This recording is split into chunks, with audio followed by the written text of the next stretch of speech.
Chers bien-aimés, salutations d'amour à vous tous, chers amis, au nom de Jésus-Christ. Comment allez-vous bien ce matin? Avez-vous parlé avec le Seigneur ce matin? Probadosai. Avez-vous passé un peu plus de temps assis avec le Seigneur, en silence? Le Seigneur vous a-t-il parlé? Pensez-y, non, je n'ai pas le temps aujourd'hui. Je suis très occupé. Il est tard le soir et je suis pressé. Diriez-vous cela? Nous devons donner du temps au Seigneur. Peu importe ce que nous faisons ensuite, nous trouvons bien du temps pour manger et pour d'autres choses, n'est-ce pas? Nous devons prendre au moins un peu de temps pour nous asseoir et parler avec le Seigneur, pour écouter sa parole. C'est seulement ainsi que la bénédiction demeurera dans notre cœur. D'accord, maintenant regardez ce bâtiment. Vous voyez ce que c'est? Il a été construit à partir de notre ministère par Jésus-Christ. L'hôpital s'appelle New Life Multispeciality Hospital. C'est le Seigneur qui nous l'a donné, c'est ici même que nous venons pour servir.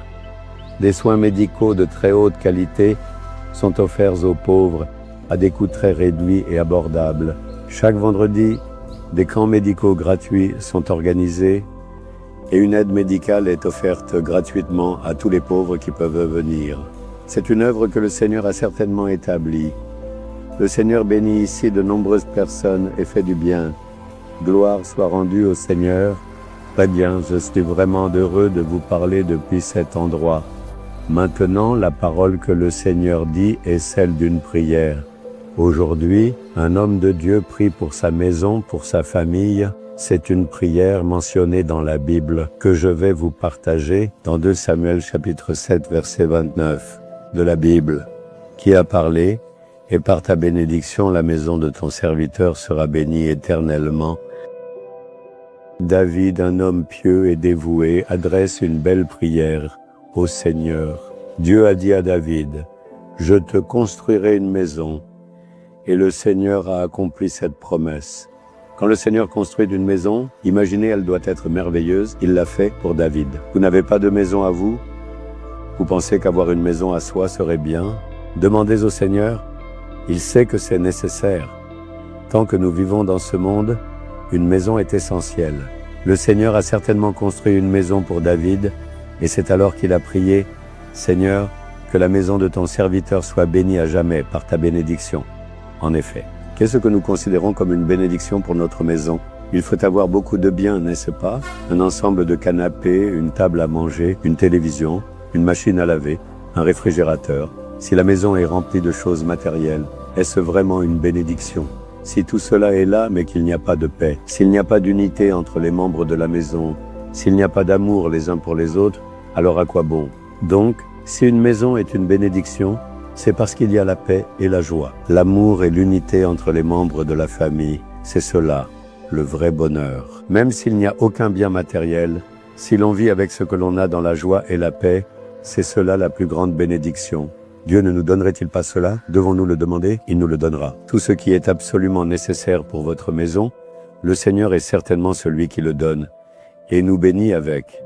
Mais ce qui est le plus important, c'est certainement la bénédiction du Seigneur. Seigneur, que ta bénédiction soit dans notre maison, que ta paix y règne, que ton amour y demeure, que ta sérénité y soit présente, que tes qualités divines soient dans notre foyer et en chacun de nous. Voilà la véritable bénédiction. Y a-t-il la paix dans votre maison? Y a-t-il une unité d'amour entre tous les membres de votre famille? Ressentons une tranquillité en entrant dans votre foyer. Même si j'entre dans ta maison, puis-je dire que mon endroit le plus heureux est ma famille, ma maison?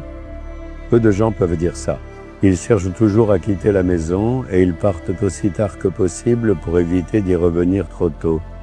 S'il n'y a pas de bénédiction dans votre maison, combien de temps pouvez-vous vivre?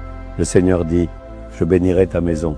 Je bénirai ta famille. » Si vous demandez, le Seigneur apportera un changement dans votre maison. Seigneur, que ta bénédiction vienne dans notre famille, que la paix vienne, que l'unité vienne, que l'amour et l'harmonie règnent.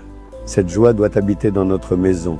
Bénissez votre maison, priez pour votre famille, et vous verrez assurément un changement. Sinon, difficilement, rien ne s'accorde. Difficilement, rien ne fonctionne ensemble. Vous pensez que ce sont trop de problèmes, mais pour autant, ce démon ne supporte pas de nous voir heureux, n'est-ce pas? Il continue de perturber notre famille. Alors, votre prière seule peut nous en protéger et nous en délivrer. Priez chaque jour avec intention, en pensant à votre famille. Chantez des cantiques et louez pendant 20 minutes, puis priez. Vous verrez un changement merveilleux dans votre maison. Maintenant, il faut prier comme David. Seigneur, peu importe comment cela a été jusqu'à présent, à partir d'aujourd'hui, que notre maison et notre famille soient bénies par ta bénédiction. Nous t'appartenons.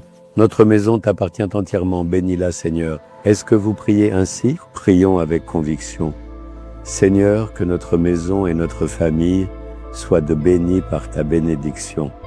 Que la paix, la joie, l'unité d'esprit et l'harmonie soient présentes dans notre foyer. Je prie au nom de Jésus, Père céleste et éternel, en aspergeant ton précieux sang et en acceptant ta divine protection. Amen, amen.